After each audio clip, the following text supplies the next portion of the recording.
Kehidupan yang mapan dan mempunyai pasangan hidup yang cocok adalah suatu kesempurnaan tersendiri. Tapi, bagaimana jika calon pasangan kalian yang sangat kalian cinta menghilang secara tiba-tiba saat mau dipertemukan ke orang tua dan saat itu juga mau menikah? Di video kali ini, Mimin akan menceritakan film bergenre thriller misteri dengan judul Helpless yang dirilis tahun 2012.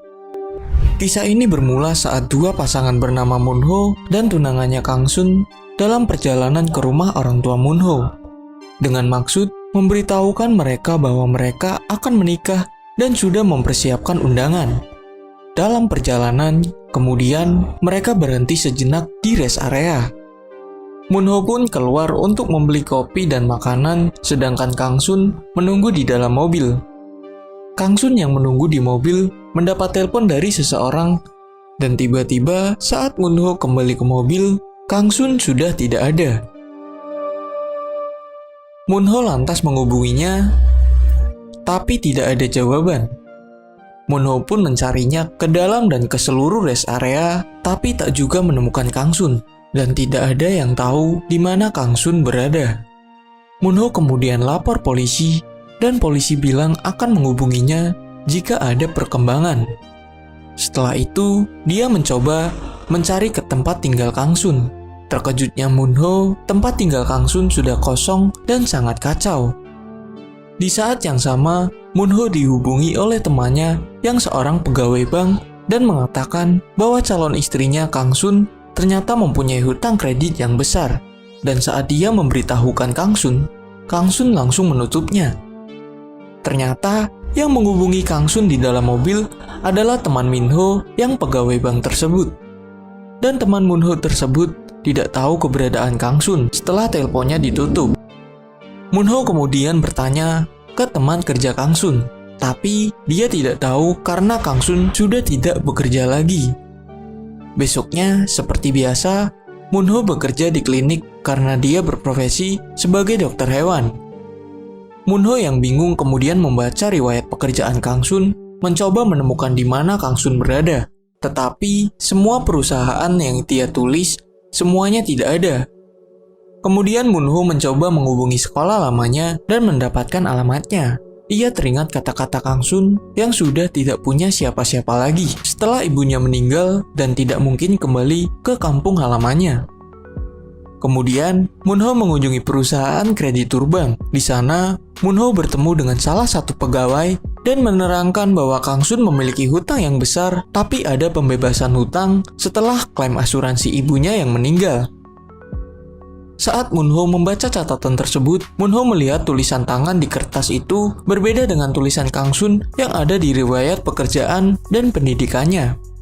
Lantas, Minho pun menanyakan hal itu ke pegawai. Minho pun terkejut karena foto Kang Sun yang ada di riwayat pendidikan dan yang ada di data bank tersebut berbeda walaupun memiliki nomor KTP yang sama. Moonho pun menjadi semakin bingung. Esoknya, Moonho diberikan barang-barang kerja Kang Sun oleh teman kerja Kang Sun karena Kang Sun sudah tidak bekerja lagi. Dan kemudian, Moonho masuk ke kliniknya dan bertemu dengan salah satu pelanggannya yang biasa dipanggil Ibu Hudo karena selalu membawa anjingnya yang bernama Hudo.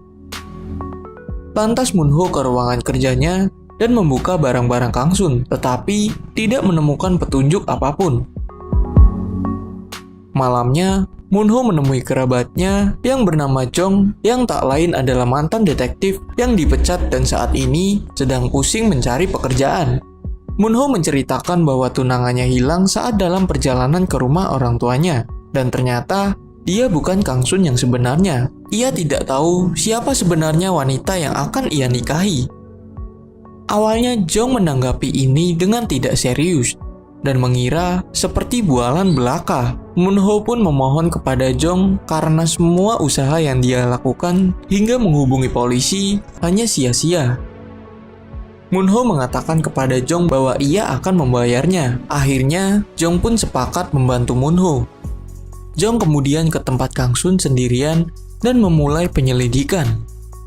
Dengan analisis detektif, Jong seperti bisa mengetahui jejak-jejak lampau dan melihat upaya Kang Sun menghapus semua identitas dan sidik jari. Kemudian, Jong bertemu dengan sahabatnya yang bernama Hasung yang juga polisi dan meminta bantuan untuk menemukan identitas sebenarnya dari Kang Sun. Jong juga meminta kartu polisi Hasung untuk penyelidikan. Kemudian Jong pergi ke alamat Kang Sun yang asli dan menemukan barang-barangnya dan menanyakan foto Kang Sun apakah asli atau palsu kepada tetangga-tetangganya di sana, tapi tidak ada yang mengenalinya. Saat Jong membuka barang-barang itu, dia menemukan krim kecantikan dan kartu berobat infeksi kulit. Jong pun mengunjungi alamat di kartu obat itu dan bertemu dengan pegawainya. Pegawai itu bilang bahwa Kang Sun terakhir berobat Agustus 2008. Setelah penyelidikan tersebut, Jong menemui Muho dan memberitahu jika Kang Sun asli menghilang 2 tahun yang lalu pada bulan Maret. 2 bulan kemudian, Kang Sun palsu pindah ke alamat ini dan memakai identitas Kang Sun asli dan akan menikahi Moonho, dan semua yang ada di riwayat hidupnya adalah palsu. Kemudian Jong memberikan saran kepada Minho untuk melupakan Kang Sun dan segera memberitahu orang tuanya. Namun Minho tidak bisa melupakan Kang Sun begitu saja dan tetap ingin menelusuri ke kampung halaman Kang Sun. Ketika tiba di kampung halaman Kang Sun, orang-orang di sana tidak mau menjawab. Kemudian Moonho bertemu pasangan yang mengaku teman masa kecil Kang Sun, tapi ketika Moonho menunjukkan foto tunangannya, mereka berdua tidak mengenalinya. Mereka mengatakan warga tidak mau bicara karena ingin melindungi Kang Sun. Diketahui Kang Sun asli juga punya utang kredit besar sehingga diincar oleh para rentenir. Kemudian Kang Sun pergi ke kota agar tidak terlacak. Setelah ibunya meninggal, Kang Sun tidak pernah kembali. Di tempat lain, asisten Moonho yang sedang bersih-bersih tidak sengaja menemukan foto di balik foto-foto milik Kang Sun palsu itu. Dan saat yang bersamaan, Jong juga menyelidiki sampai ke kampung halaman Kang Sun yang asli dan bertemulah Moonho dengan Jong. Moonho yang kecewa tidak mendapatkan petunjuk apapun memutuskan untuk memberitahu ayahnya bahwa pernikahannya batal karena tunangannya tiba-tiba menghilang. Ayahnya pun sangat murka kepada Moonho. Besoknya, asisten Moonho memberitahu bahwa dia menemukan foto tersembunyi di balik foto-foto Kang Sun palsu. Dan kemudian mereka bertiga mencoba memperbesar dan menemukan sebuah logo perusahaan. Itu adalah perusahaan properti yang berada di dekat dengan klinik Moonho. Kemudian Jong pun pergi dan saat di jalan, Jong ingat nama perusahaan krim kecantikan yang dimiliki oleh Kang Sun. Lantas, Jong memutar arah menuju perusahaan tersebut, dan di sana ia menemukan foto-foto karyawan. Ternyata di sana terdapat foto Kang Sun palsu dan nama sebenarnya adalah Chae-young. Setelah itu, Jong disapa oleh seseorang yang mengaku HRD perusahaan tersebut. Jong meminta berkas-berkas data Chae-young, tapi HRD enggan memberikan karena menurutnya itu adalah privasi perusahaan. Jong mendesak dan mengatakan ini adalah masalah pemalsuan data yang serius dan perusahaan bisa saja kena masalah hukum itu. HRD itu pun akhirnya takut, kemudian memberikan informasi Chae-young dan memberitahu bahwa Chae-young juga pernah bercerai. Setelah itu, Jong menemui Moonho, memberitahukan hasil penyelidikannya. Jong pun memberitahukan kepada Moonho bahwa nama sebenarnya dari Kang Sun palsu adalah Chae-young dan dia juga pernah bercerai. Fakta lainnya, Kang Sun dan Chae-young adalah satu klien promosi. Mungkin saat itulah Chae-young dan Kang Sun bertemu. Kemudian Jong meminta bantuan Hasung untuk menemukan jasad Kang Sun yang diduga dibunuh oleh Chae-young. Besoknya, Moonho dan Jong mencari mantan suami Chae-young yang ternyata mempunyai sebuah restoran dan dia bernama No Song. Kemudian, No Song menceritakan awal mula pertemuannya dengan Chae-young. Chae-young adalah seorang gadis dari keluarga broken home. Ayahnya mempunyai usaha mebel. Karena krisis ekonomi Asia, ayahnya meminjam uang ke rentenir dengan jumlah yang sangat besar. Dan dia pun tidak bisa membayarnya, sehingga Chae-young menjadi sasaran sedangkan ayahnya menghilang. Kemudian No Song menikahi Chae-young mencoba bersembunyi dari para rentenir tersebut, tapi mereka ditemukan oleh para rentenir itu, dan di setiap hari diteror untuk melunasi hutang-hutang tersebut. Sampai akhirnya No Song tidak kuat atas tindakan-tindakan rentenir, memutuskan untuk bercerai dengan Chae-young. Chae-young kemudian dipersilahkan pergi dan diketahui Chae-young berniat pergi ke kota Masan untuk bertemu teman paduan suaranya. Tapi saat di terminal, Chae-young berhasil ditemukan oleh para rentenir itu. Kemudian dibawa pergi. Setelah beberapa tahun berlalu, Cha-young kemudian bertemu dengan temannya di Masan dan kondisi Cha-young sudah sangat memprihatinkan, seperti wanita penghibur, bahkan lebih miris lagi. Kemudian Moonho dan Jong pergi ke tempat teman Cha-young, meminta keterangan lagi kemana Cha-young sekarang. Dia berkata terakhir mengetahui Cha-young berada di kota Cheongpa dan terdengar kabar bahwa Cha-young hamil, akan tetapi bayinya meninggal. Jong dan Moonho kemudian pulang. Moonho merasa sudah cukup dan ingin mengakhiri ini semua. Tapi Jong melanjutkan untuk menemui teman Kang Sun, dan ketika sudah bertemu dengan teman Kang Sun menceritakan jika Kang Sun sebelum menghilang bertindak sangat aneh, dan Kang Sun bercerita bahwa selalu ada yang mengirimnya surat dan meneleponnya. Kemudian Kang Sun juga mengatakan jika ada yang menguntitnya. Kemudian saat itu juga teman Kang Sun itu memberikan foto-foto Kang Sun. Disitulah terdapat foto Kang Sun dan ternyata ada juga foto Cha-young. Disinilah mulai menemukan titik terang bahwa Cha-young ingin merampas identitas Kang Sun. Karena Kang Sun adalah target yang sempurna. Dia wanita lajang dan tidak mempunyai siapapun. Setelah ibunya meninggal, dia sendirian. Jika Cha-young berhasil mengambil identitasnya, maka tidak ada yang tahu. Lantas Jong berkata kepada Moonho, karena identitas Cha-young sudah terbongkar dan dia menghilang, pasti dia akan mencari identitas lainnya, dan itu pasti ada di daftar klien promosi. Diketahui hanya ada 2 wanita lajang yang ada di daftar klien promosi tersebut, yaitu Kang Sun dan Lim Jong. Lim Jong sendiri adalah pegawai toko pakaian. Jong dan Ha-sung kemudian bergegas menemui Lim Jong untuk meminta keterangan. Benar saja, Lim Jong dan Cha-young memiliki hubungan yang cukup dekat, padahal mereka belum pernah kenal sebelumnya, dan akhir pekan nanti mereka akan bertemu untuk menonton pertunjukan. Setelah itu, Ha-sung memberitahu Jong bahwa sudah ditemukan jasad Kang Sun yang muncul di dekat danau dengan kondisi yang mengenaskan.